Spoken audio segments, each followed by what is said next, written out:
Good morning, everybody. It's the Savage Stacker. This is the third time I've made this video this morning. I keep getting this tisk out of my mouth, so I had to plug in my microphone. Hopefully it sounds better and we don't get the sound. All right. I'm trying to get this information out, but my video just keeps not coming out correctly. So first and foremost, I want to say hello and welcome to the community, to Silver Bar Stacker. I will put the link in the description because if you type in Silver Bar Stacker, you're going to get videos coming up about people stacking silver bars.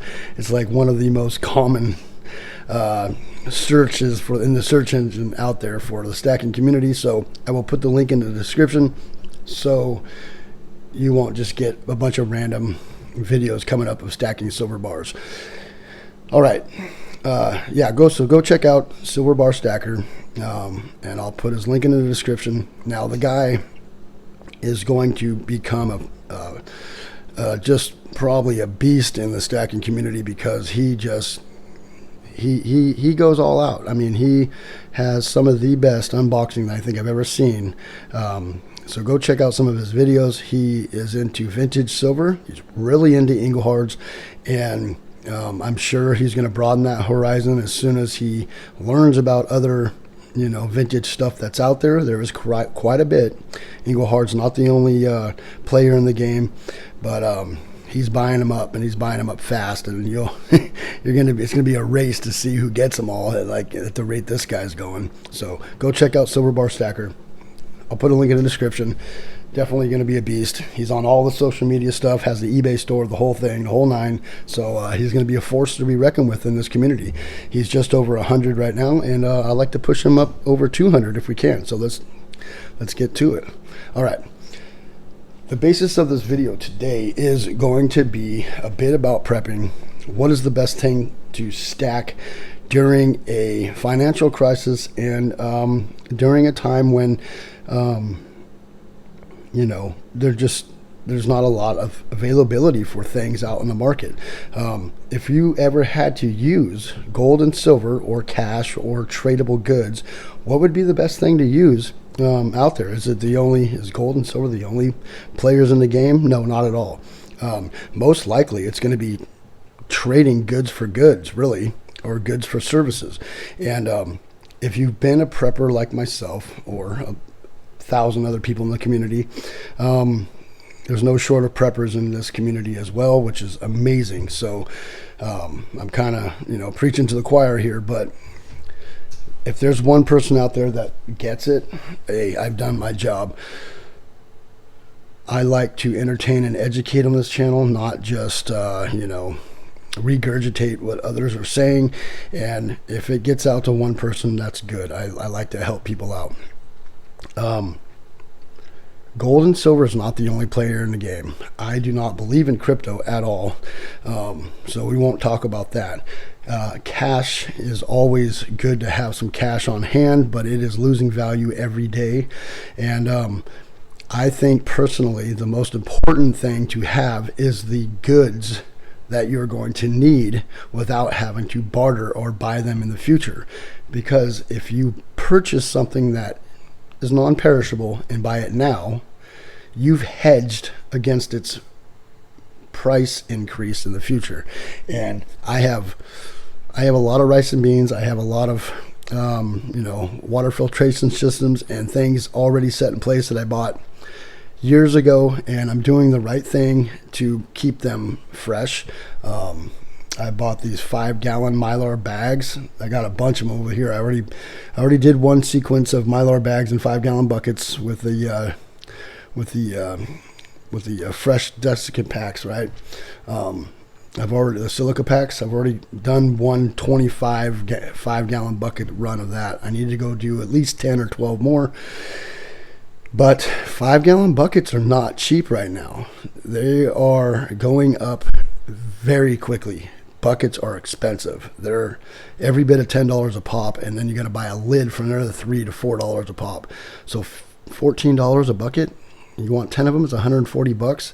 That's expensive. So just to be able to keep your stuff nice, safe, and fresh and out of the sun and keep it cool is costing a bit of money these days. So the reason why I bring this up is a couple reasons. For one, inflation. Two, fuel prices. But what I've noticed as driving truck, and you other truck drivers out there, America's Silver Patriot, and you guys can all contest to this, is we're starting to see a DEF shortage, which is a diesel exhaust fluid shortage. It does not go in your fuel system. It goes in another tank, and all it does is stops the emissions from going in the atmosphere. Now, have we done the science on what that DEF emissions are and what it's doing to the world? We don't know. So there is science on it, but it just hasn't been long enough to know what it's going to do long term. But all these trucks from 2012 and newer have that system. It's a 4-tier system, and if you're on construction, you have to have it. There's no pass go, especially in my state. If you have an older truck, you can run it like 5,000 miles a year, and anything over that, you can't run it. So you got to have this DPF filter system, which is where you put the diesel exhaust fluid in. Well, we're starting to see a shortage of that. Last week, and now I guess this has been a thing for a few weeks now, but I have been studying other stuff and haven't really been paying attention to shortages all that much. Even though I know they're happening, I just haven't been paying attention to all of them, I guess. I was kind of on a house search thing, so I've been reading a lot of stuff on properties and things like that. So hundreds and hundreds of pages on discoveries on houses and histories of houses and all that stuff. So yeah, it kind of takes up a lot of my time. But last week I was in the red, almost empty on my DEF, and I ran down to the gas station. I grabbed the last 2 of the DEFs there, and the lady says, "Oh, good job. You got the last 2. I can't order any more in the foreseeable future." And I go, "Oh, shoot, really? Because I need 2 more of these. You don't have any more?" She goes, "No." and I'm surprised those haven't been purchased, in the last week. So I dug into it. I jumped on some YouTube. I looked up some news articles, and sure enough, for a few weeks now, we've had a DEF shortage, and it's getting worse. So basically, I dove into it. I went to all the fuel stations around the area. I went to a couple truck stops, and one truck stop was completely out. They didn't see any coming in for a while. And another truck stop I went to, they were almost out. And they had a sign on there saying that you could only purchase 5 gallons at a time. Okay. So I did take a picture of that, but I have gone back to that place since then, and they did get a little bit in stock, so they have a little bit more. But now it's down to 3 gallons at a time that you can purchase. So people are keeping their stuff topped off. I went to my boss and said, "Hey, I'm not finding any anywhere. I found some there, but it wasn't my truck. My truck was parked. I was in my car, and they had it only in the fuel pump thing, right?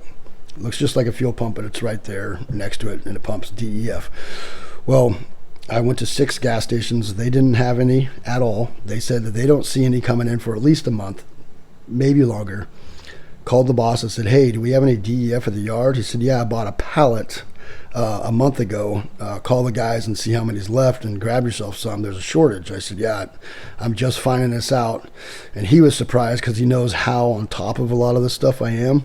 And he's like, "Oh, I thought you knew. Go grab yourself some jugs at the yard." So I call the guys. They're like, "Yeah, there's like 32 left." And I said, "All right." I went and grabbed 6 jugs, came back, filled up my truck, and I got a few left. I probably got 2 months worth of DEF left, and I'm searching every day. Okay, is it impossible to drive one of these trucks without DEF? With the DPF system in place, it is impossible. You'll blow your engine. You can delete the system, but it takes a lot of work. It's a pain in the ass. You got to go through the system, like the computer system. Then you got to go through the sensor system. Then you got to unhook it from the from the exhaust system. If you don't do it right and delete the system right, you'll blow your engine. And these are a couple $100,000 trucks. You don't want to just blow up, a truck, So it's illegal to delete that system. You have to have an okay, and the government would have to come in and say, yeah, it's okay for us to delete these systems for a short period of time. It's an emissions system, so they're worried about this, green stuff and all the emission things. So if you want to delete that system, you got to go to a decent mechanic that knows what he's doing and that probably should back and guarantee his work, really. So if they ever do that, if we get to the point where we have no DEF and we need to delete our systems, just think of how many people are going to be waiting in line for this special mechanic to delete a system. It might take you a week or two to get your system taken care of. And there's no guarantees that it's going to work, and those systems are really messing up trucks anyways. Trucks aren't lasting as long as they used to. Those old Peterbilts from the 80s still running strong today with millions of miles on them. These new trucks with 2 million miles on them that are 7 years old in these fleets, they're already having to exchange motors, rebuild motors, or just shit can the whole fleet and buy a new fleet and sell them to truck, used dealers and stuff. So the system sucks anyways, but they're saying it's good for the environment and blah, blah, blah.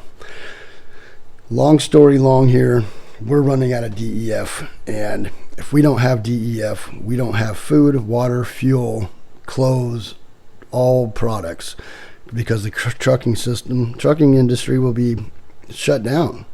And that is not a good thing. So my question to myself was, what can I do to have, to have anything?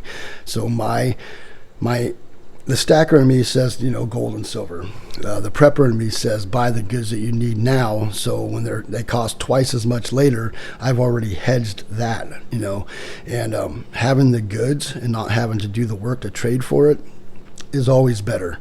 Now you got to worry about storage. Do you have enough storage to store your goods, your food, your water, filtration systems, extra filters, all that stuff? So you got to have yourself a little bit of storage in place. You got to have yourself some extra food in place, some extra cash in place, and I believe gold and silver. I think having the product versus cash, gold, and silver is most important, because then you don't have to worry about security of trying to, barter with somebody, because, if it gets bad enough, they might try to just take it. And if anybody tells you right now that we can't end up into this weird Mad Max scenario, we're quickly headed there really fast. There's things that, we're headed for World War III easily. Like, it's inevitable at this point. And I think things could get pretty bad, like a Great Depression. And I would rather have the product, than the cash, really. And last, but not least would be to have gold and silver, and you'll be able to purchase products with that. But who's to say you don't show up with some gold and silver and someone just takes it from you, right? So I think barterability is really important. I think having the product is very important, and I think that having everything, fuel, extra storage, gold and silver, cash, I think it's all important to have a little bit of it. So diversify everything. Not financial advice, not advice at all, just I would diverse everything. Extra batteries, all these things. When I go and fight fires, we set up basically a little city. I need a sip of coffee real quick. Cheers, Sal. Wait. There we go. When I fight wildland fires, we basically set up a little city, and there's usually 2 or 3 supply tents. One has like fuel and weed eaters and chainsaws and chaps and stuff like that in it. The other one has batteries, MREs, and food supplies and waters and all that stuff, right? And then another one has clothing. People sometimes show up there and don't have clothing, or sometimes the laundry guy gets stuck, breaks down, doesn't make it there. The big semi, it's all laundry, right? And you need clothes, so you can get fire clothing, and you can go in there and give them your E number or whatever, your equipment number, and then they'll loan you that stuff out. Well, if it wasn't for those supply tents, it quickly becomes like a store. You can get just about anything in there, from sanitizer to toilet paper to feminine products to batteries, everything, right? And you can get just about anything you want there. They don't give you cash to go and buy things in town. They set up their own supply area, right? Now, I think the best thing to do is have yourself a supply area. Have the stuff that you need on hand for a reasonable amount of time, 6 months, a year, and put yourself in a position where you don't have to trade anything for a while. And I think that's the most important thing to do right now. And you don't have to buy it all at once. You get 2 instead of 1 when you go to the store, right? That's what I've been doing since 2015, and it has worked, And if you think of it like, oh, I need to buy 30 cases of spam right now, that spam's not cheap no more. That's hard to do when you're living paycheck to paycheck after fuel prices and CV and all these things that's been happening. No, just go to the store and buy yourself 2 instead of 1 and add it up. That's what I do. With the non-perishable items, of course, you're going to have to continue to go to the store each day. Start yourself a garden. You can eat your garden during the summer. I have a garden. I have tomatoes galore. I got peppers. I got carrots and beets. I love beets, and onions and all that stuff that I'm growing. And I use that stuff to offset healthier choices in my perishable items. And the stuff that can be dry goods that last a long time, I use that. I buy extra of that and store it up. So just remember that there's other things out there besides silver and gold you need to be stacking up during these times right now. And the DEF situation for our trucks are a big deal, because it could stop the whole industry for months. And with the on-time delivery system, if you're stopped for 2 days, all the stores and the people in the village, in your towns, in your cities, in your rural areas will fill it in a major way. Anyways, thank you all for coming by. What are you guys doing? Are you prepping? Are you stacking? Are you buying silver? Are you buying gold? What are you doing? Let me know down in the comments. Thank you all for coming by. It is a Savage Stacker. Go check out Silver Bar Stacker. And y'all have a nice day. Savage Stackers over and out.